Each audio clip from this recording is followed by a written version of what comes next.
এই প্রতি তার পানি খাওয়া যাবে নি আরে তো কোন কেমনে কথা বলছিস এই কথা কথা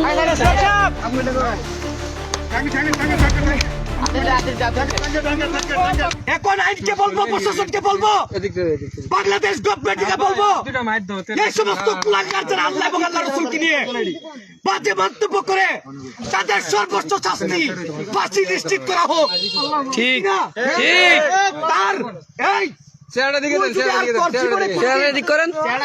আইনের দৃষ্টি আকর্ষণ করতে চাই। ফাঁসি চাই, ফাঁসি চাই, ফাঁসি চাই, ফাঁসি চাই, আল্লাহ রাসূলের দুশমনের ফাঁসি চাই, ফাঁসি চাই, রাসূলুল্লাহর দুশমনের ফাঁসি চাই, ফাঁসি চাই, ফাঁসি চাই, আল্লাহর দুশমনের ফাঁসি চাই, ফাঁসি চাই, ফাঁসি চাই, বেক্কা মনিরের ফাঁসি চাই, ফাঁসি চাই।